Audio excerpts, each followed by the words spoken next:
Paz do Senhor, meus amados irmãos, estamos aqui novamente para estudarmos a lição de número 11. Graças a Deus por tudo. Agradecemos aqui a sua audiência na TV ADNP, nesse programa Escola Bíblica. Vamos para aquele breve comercial e já estamos de volta. Já pensou em uma grua para sua igreja ou produtora e possibilitar imagens aéreas incríveis? A Maxi Grua tem uma linha completa em tamanhos diversos para atender sua necessidade. Gruas em alta tecnologia, a preço de fábrica. Isso mesmo, você compra direto com o fabricante e conta com assistência técnica permanente. Despachamos para todo o Brasil. Acesse o site e confira nossos produtos maxigrua.com.br. Sua imagem voando alto. Amém, irmãos. Então vamos lá para a lição de número 11, cujo tema é Não darás falso testemunho. Vamos aproveitar, pegue aí a sua lição, pegue também a sua Bíblia. Vamos para o texto áureo, que se conta em Êxodo 23, versículo 1. Não admitirás falso rumor e não porás a tua mão com o ímpio para seres testemunha falsa. Aproveitando aí a verdade prática, o 9º mandamento proíbe a mentira, o mexerico e o testemunho falso contra o próximo, tanto no dia a dia como nos tribunais. Vamos então aos objetivos específicos, meus irmãos. O primeiro é tratar a abrangência e o objetivo do 9º mandamento. O segundo é mostrar que a legislação mosaica diz a respeito do falso testemunho. E o terceiro é ressaltar que o Deus verdadeiro deseja tão somente a verdade. E o quarto é enfatizar o cuidado que devemos ter com relação à mentira. Quero aproveitar e ler o ponto central que a lição nos dá aqui, que é: a mentira e a falsidade aborrecem a Deus e prejudicam o próximo. Aleluias! Estamos aí no final de mais um trimestre, praticamente poucas lições. Foi um trimestre maravilhoso, está sendo, e com certeza vai nos dar vai nos ensinar muito a nossa vida cristã. Mas, irmãos, Deus se importa com o que sai da nossa boca. A preocupação de Deus é bem enfática quando se trata de relacionamento com o próximo, o respeito que devemos ter para com os outros. O 9º mandamento, ele trata da questão do perjúrio, que é se levantar diante do tribunal e fazer uma acusação sabendo que essa mesma não é verdadeira. Mas também esse 9º mandamento, ele aponta para os nossos relacionamentos diários com aqueles que estão próximos de nós, com a nossa família. E o 9º mandamento, ele continua interligado, intrínseco nos mandamentos anteriores. O não dirás falso testemunho, ou não darás falso testemunho, ele está ligado totalmente ao não furtar, não adulterar e não matar. Porque quando você mata, você está praticamente agindo contra a lei de Deus. Quando você furta ou adultera, você está, de certa forma, também mentindo. A mentira, ela está ligada a esses 3 mandamentos, no sentido que quando você adultera, o adultério geralmente começa com a mentira. E quando você furta, você de alguma forma vai mentir. Assim como você mata, você está mentindo de uma maneira geral, usando a mentira, como todos usam como pretexto. João Calvino se expressou bem sobre o 9º mandamento. Ele disse que assim como o mandamento não matarás atou as suas mãos, o 9º mandamento não darás falso testemunho praticamente atou a sua língua. Tem muita gente que não dá muito crédito nesse mandamento porque acha que ele é inferior aos outros. Não é. Ele tem o mesmo peso de todos os mandamentos e ele é até muito parecido com o 3º mandamento, onde a gente não pode dar falso testemunho, não usar o nome de Deus em vão. Louvado seja o nome do Senhor. Vamos então para os tópicos dessa lição, para nós termos um breve resumo aqui desses tópicos. Vamos para o tópico primeiro, que é o 9º mandamento, o subtópico, a sua abrangência. O 9º mandamento, ele não está apenas ligado ao campo do processo da lei, as implicações vinculadas à lei mosaica. Ele vai muito além disso. Ele vai se basear nas atividades, no cotidiano da vida de cada um. E o que acontece se esse mandamento for quebrado? Praticamente vai haver uma ruptura no relacionamento. Primeiro, é claro, daquele que quebrou esse mandamento. Dele com Deus e posteriormente de Deus com ele e dele com o próximo. Por isso que a abrangência desse mandamento consiste não só no que está na lei, mas o que a lei dispõe além disso. E qual é o objetivo, então? O segundo subtópico, ele é duplo, como diz a lição, é em defesa da honra e da fé. A preocupação de Deus aqui é que a preocupação central nesse mandamento que Deus passou é que a pessoa não zele o outro com palavras, com a mentira, porque o objetivo proposital desse mandamento é extirpar de vez a mentira, acabar com a falsidade no meio do povo de Deus, fazer com que os seres humanos vivam bem uns com os outros. Mas há uma aplicação também à doutrina sobre a proteção contra os falsos ensinos teológicos. Como está em 2 Coríntios 13:8, que Paulo diz que nós não podemos nada contra a verdade, a não ser em favor dela. Martinho Lutero disse certa vez que os que mais quebram, violam o 9º mandamento são os heréticos, os falsos profetas e os pregadores vãos. Ele colocou essa observação no seu comentário. Vamos ao contexto, que é o terceiro subtópico. A norma da legislação desse mandamento, em toda a lei mosaica, é que primeiramente se estabeleça a justiça, uma administração centrada da justiça para o povo de Israel. E aqui vai aparecer a figura dos juízes. Os juízes, que no hebraico é sofete, que significa árbitro, conselheiro, governante. Os juízes aqui vão, como o sacerdote representava o povo diante de Deus e os profetas representavam Deus diante do povo, os juízes aqui, na especulação de todo o sistema mosaico e na sua aplicação, vai representar Deus no julgamento, nos processos que faziam nos tribunais. Vamos à síntese do tópico primeiro. A finalidade do 9º mandamento é erradicar a mentira, a calúnia e a falsidade. Muito bom. Vamos então aqui aproveitando, e o segundo tópico é o processo, o primeiro subtópico é responder em juízo. Quando o mandamento diz não dirás falso testemunho contra o teu próximo, ele está refletindo no aspecto que a lei exige, nos termos que ela aborda. Porque o verbo dizer aqui em anã hebraico significa responder.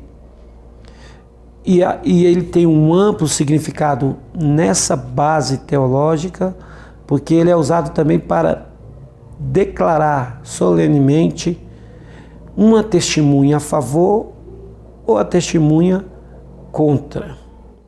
Está sempre aparecendo esse responder em juízo nos textos que corresponde à legislação sobre esse mesmo tema. Eu queria falar para você aqui que a proibição direta do Novo Testamento é, sem dúvida nenhuma, a prática da mentira. Porque essa prática da mentira, ela vem como essência o falso testemunho contra o próximo.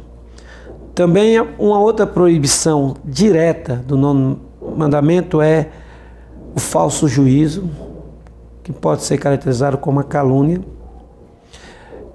E nós temos que esclarecer um pouco o que é calúnia, o que é injúria, o que é difamação. Calúnia, irmãos, é a imputação falsa de um fato criminoso a alguém. Isso designa calúnia.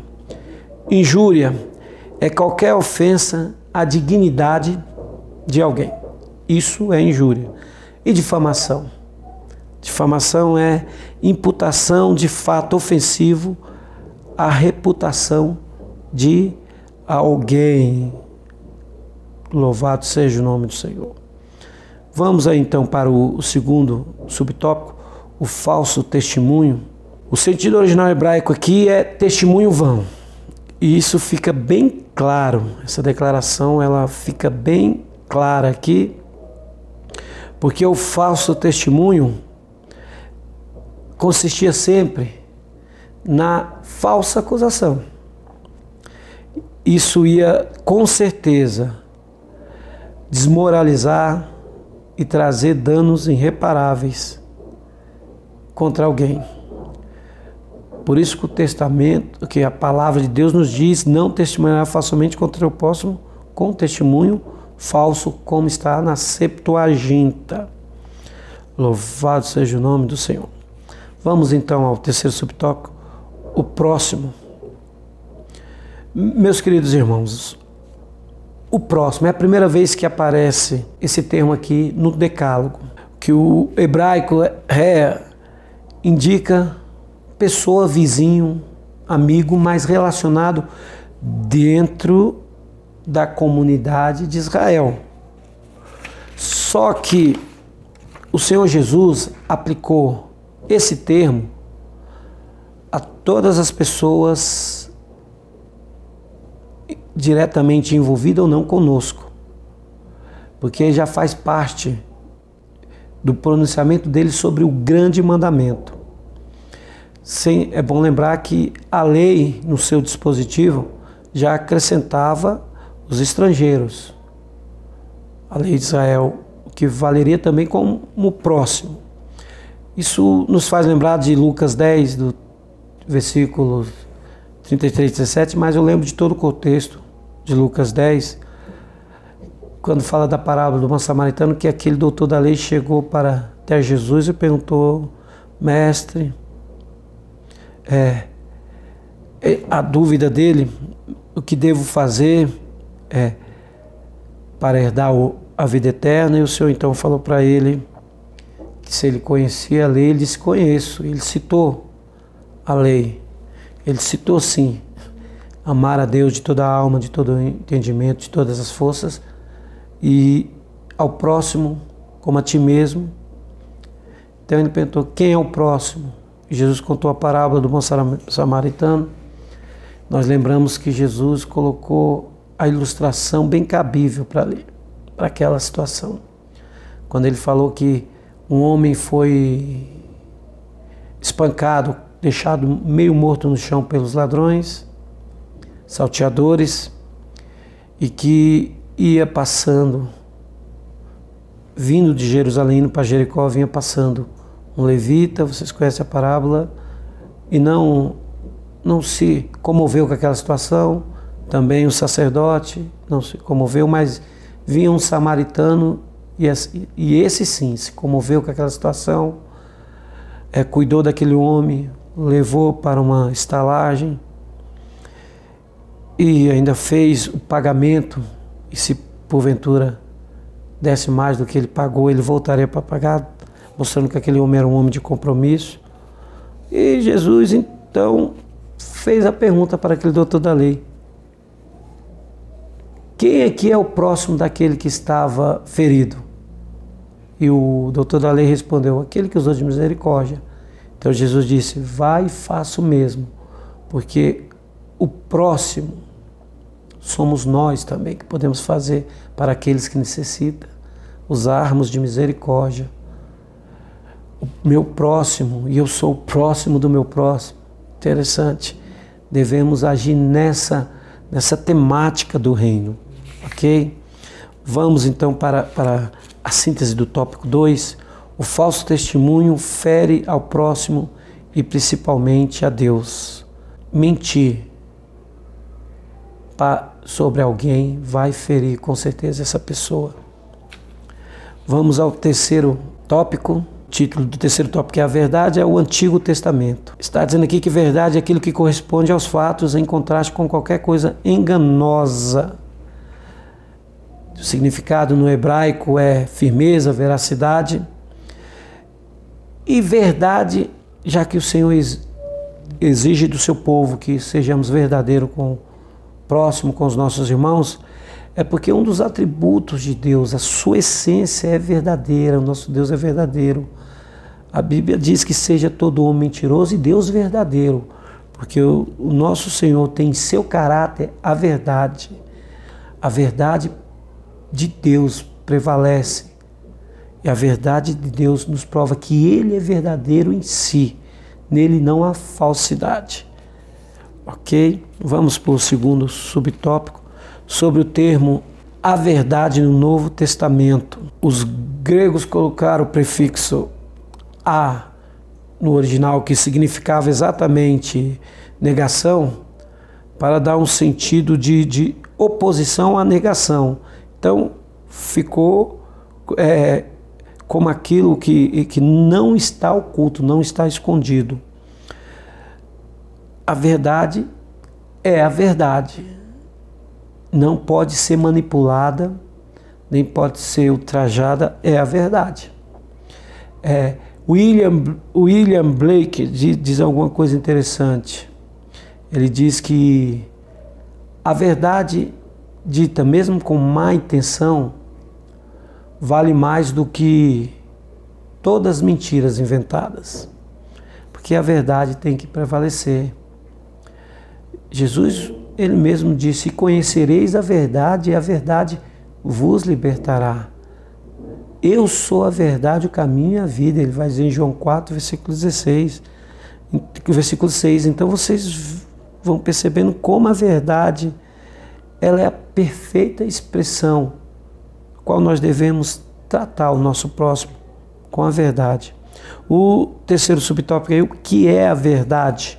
Essa foi a pergunta de Pilatos que ele fez a Jesus e ele não esperou a resposta, porque os romanos, muitas das vezes eles usavam algo dizendo que era verdade para sobressair em situações que favorecesse a sua conduta, a sua linha de pensamento. Mas o próprio Senhor Jesus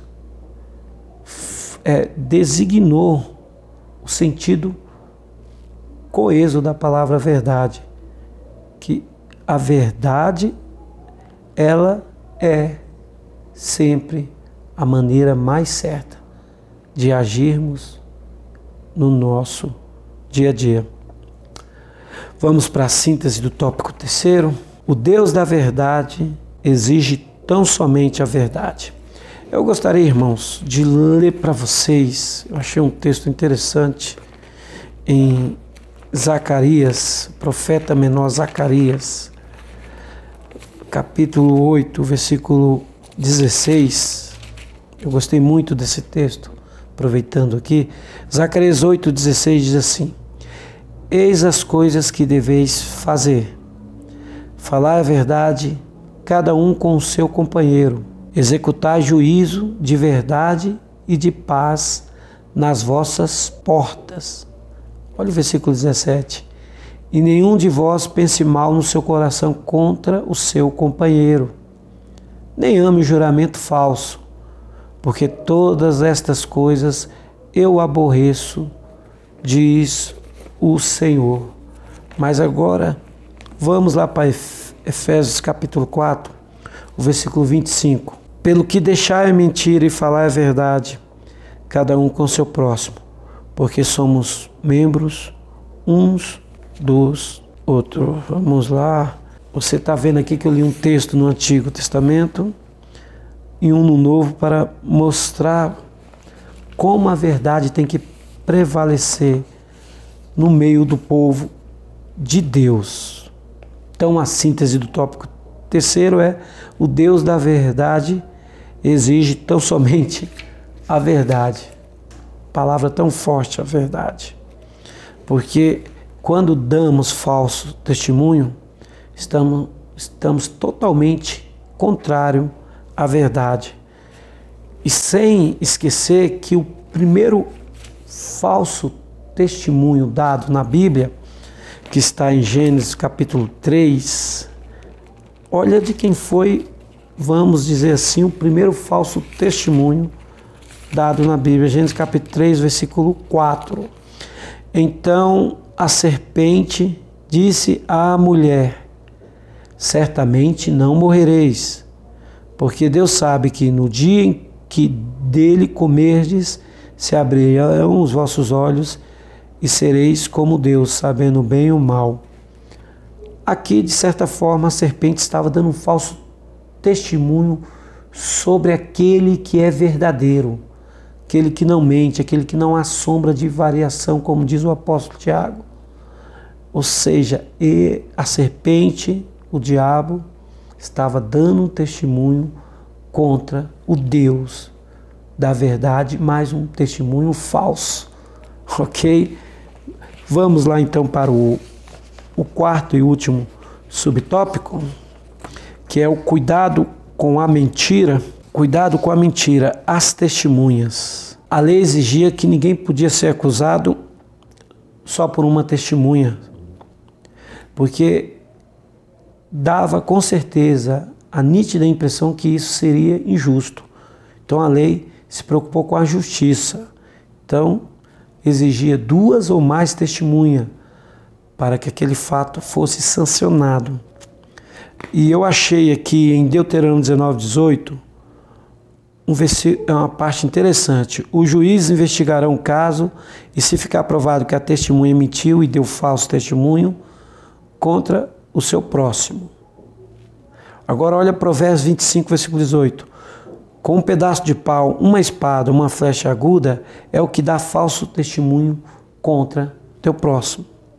Isaías capítulo 29, versículo 21. Os quais com uma palavra torna réu o inocente, no tribunal trapaceiam contra o defensor e com testemunho falso impede que se faça justiça ao inocente. Você está vendo como a palavra de Deus, ela abrange as testemunhas e cobram delas a verdade? Porque se nós lembrarmos biblicamente, em 1 Reis 21:13, quando fizeram aquele complô, as testemunhas julgando pela lei, foram falsas as testemunhas quando Nabote. E também contra o próprio Estevão, em Atos 6:13, e até o Senhor Jesus não escapou das falsas testemunhas. Que nós possamos refletir bem sobre isso. Em Atos, capítulo 1, versículo 8, Jesus usou essa palavra testemunhas muito como a proclamação da verdade para aquilo que nós teríamos como missão. E ser-me-eis minhas testemunhas. Se é para testemunhar, automaticamente isso implica em ser verdadeiro.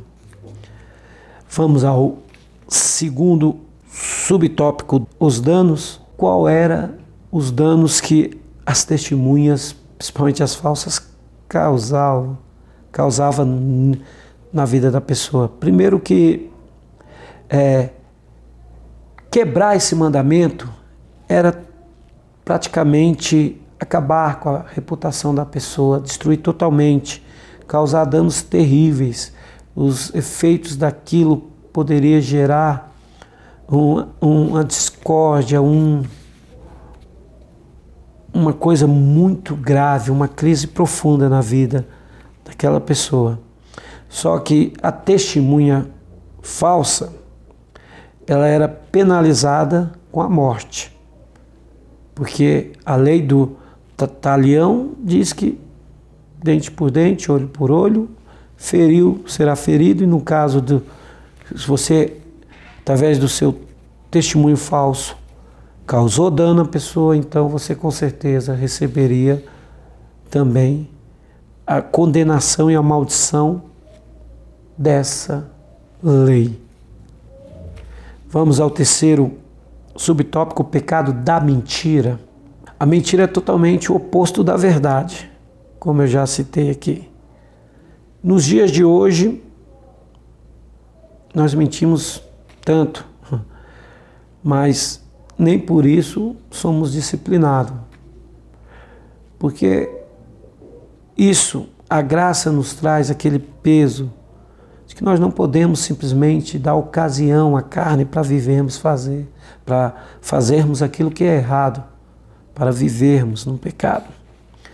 Então, o pecado da mentira, ele é tão sério que a condenação em Apocalipse, o capítulo 21:8, é que os mentirosos não herdarão o reino de Deus. Porque o desejo de Deus é que sejamos sempre sinceros e verdadeiros um com os outros, que não esqueçamos jamais isso, porque Jesus foi verdadeiro. Eu sou a verdade, ele disse. Então, se ele é a verdade, nós temos que tentar segui-lo, darmos o exemplo de servos, discípulos obedientes. Porque, por um detalhe tão grande, nós lembramos que João 8:44, a Bíblia diz que o pai da mentira é o diabo.